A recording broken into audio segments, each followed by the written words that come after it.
The most conscious creatures on Earth aren't human.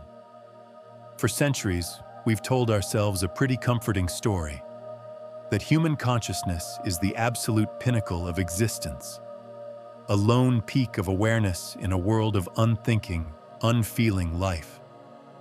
We've put our own intelligence on a massive pedestal, convinced we're a unique spark in the vastness of the cosmos.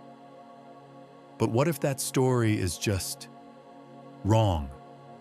What if the most conscious creatures on Earth aren't human at all?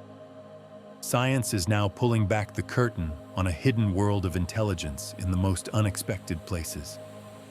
So, we're about to take a journey into the minds of octopuses, fungi, and even entire forests to uncover a reality that will forever change how you see nature and our place in it. Section 1. The alien mind in our oceans.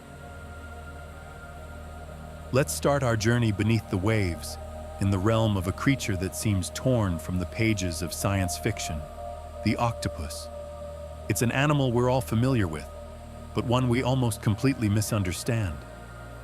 We tend to see it as a strange, solitary lurker of the deep, but we're now discovering it possesses a form of intelligence so radically different from ours. It forces us to ask what a mind even is.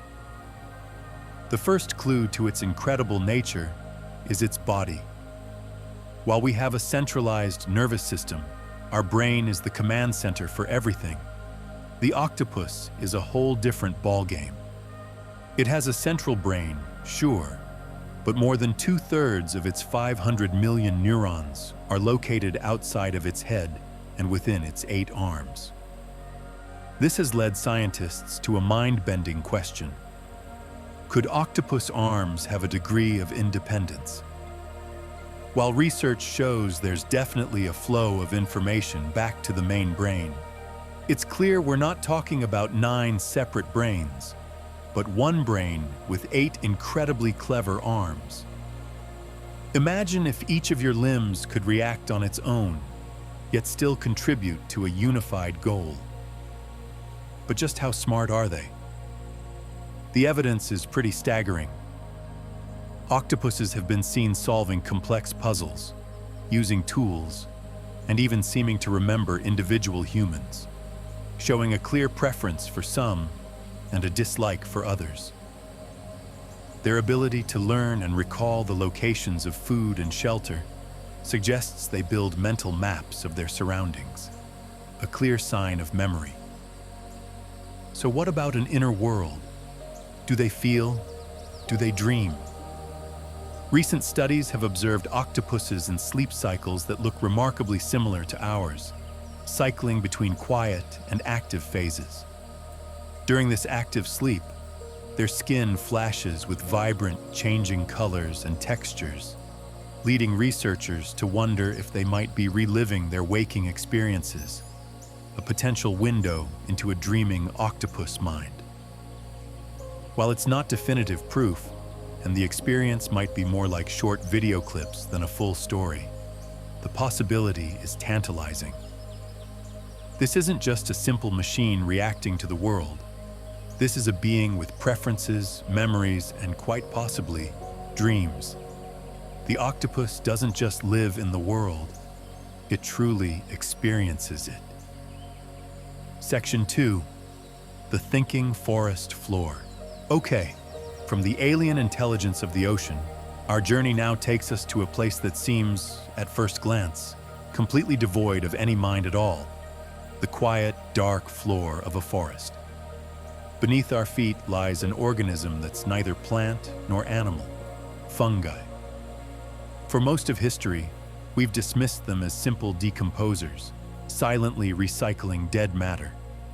But what if I told you that this sprawling hidden kingdom is home to a vast, interconnected intelligence? The organism in question isn't the mushroom you see on the surface, but the mycelium, a massive underground network of thread-like filaments. Think of it as nature's internet, a wood wide web that connects the entire forest. And just like our internet, it transmits information. Scientists have discovered that these mycelial networks communicate using electrical impulses. While it's an analogy, not a direct comparison, these signals fire in patterns that some researchers find strikingly similar to neural activity in the human brain. This discovery shatters the assumption that you need a brain for intelligent behavior. How do we know this isn't just random? Because the fungi appear to use this network to behave in strategic ways. Experiments have shown that mycelium can navigate complex mazes to find food, remember the location of resources, and even anticipate and react to future conditions. When one part of the network is damaged, signals can be sent out, and the organism works to repair itself, demonstrating an awareness of its own physical body. Some scientists argue this points to a form of spatial memory and decision-making ability. This is a distributed intelligence. There's no single command center. Instead, the mind is the network. Every part contributes to the whole, processing information, learning, and adapting. This concept of a fungal mind suggests that cognition isn't an all-or-nothing deal, but exists on a spectrum, challenging our brain-centric view of what it means to be aware. It's a form of intelligence that is ancient, resilient, and operating on a planetary scale, almost completely unseen. Section 3. The Silent Sentinels. So, if fungi form this incredible information superhighway, who's using it? The answer brings us to our final stop, the silent, stoic giants of our world, trees. We see them as passive, unmoving fixtures, but through their connection to the mycelial network, they are part of a dynamic, communicative, and deeply social system. Trees aren't just isolated individuals competing for sunlight. They are nodes in a massive biological network, a community that can share resources and information. The mother tree hypothesis, a compelling and debated idea in forest ecology, proposes that large, older trees can send excess carbon and nutrients through the fungal network to smaller, struggling seedlings. While the extent and motivation behind this sharing is still being researched, it points to a system of mutual support, where a forest acts less like a collection of individuals and more like a single superorganism. But the communication isn't just about sharing food, it's also about defense.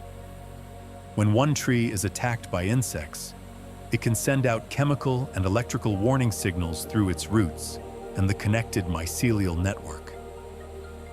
Neighboring trees can receive this message and preemptively boost their own chemical defenses, preparing for a threat before it even arrives. In a metaphorical sense, they are talking to each other. This network appears to create a form of collective awareness. The forest knows things. When a neighbor is sick, when a threat is present, and when a seedling needs help. This isn't consciousness in the way a human or an octopus experiences it. It's a diffuse, interconnected awareness that exists between organisms, made possible by the fungal web. It forces us to wonder if consciousness is something that happens not just inside a single being, but also between them. Let's talk about it. The discoveries we've explored today are really just the beginning. The more we look, the more we find that intelligence and awareness are woven into the very fabric of life in ways we never imagined. If this journey has shifted your perspective, consider subscribing to the channel to explore more of the hidden wonders of our world. We'd love to hear your thoughts in the comments below. Which of these intelligences fascinates you the most? A new reality. So where does this all leave us? We started with the assumption that we were at the top of the conscious mountain, but our journey has shown us something far more profound. We've met the octopus, a feeling creature whose mind is built on a completely different blueprint from our own. We've uncovered the problem-solving fungal network that operates without a single neuron. And we've listened in on the silent conversation between trees, engaged in a collective ecological awareness. These revelations are more than just mind-bending scientific facts. They're a direct challenge to our place in the universe. They breathe new life into ancient philosophical ideas like panpsychism, the view that consciousness might be a fundamental and widespread feature of reality. Perhaps we aren't a lone peak of awareness, but simply one expression of a property that is inherent to matter itself. Recognizing this has enormous ethical implications. If an octopus is a sentient being capable of rich experiences, how can we justify our treatment of them? If forests are cooperative, communicative systems, how does that change our responsibility to protect them? We are just beginning to translate the languages of these other intelligences. The story of our own superiority is crumbling, and in its place, a more complex, more humbling, and far more beautiful reality is emerging. A reality where we are not the sole keepers of the conscious flame, but part of a vibrant, interconnected chorus of awareness. The world is not just a collection of resources for us to use. It's a community of minds. And our task is now to learn how to listen.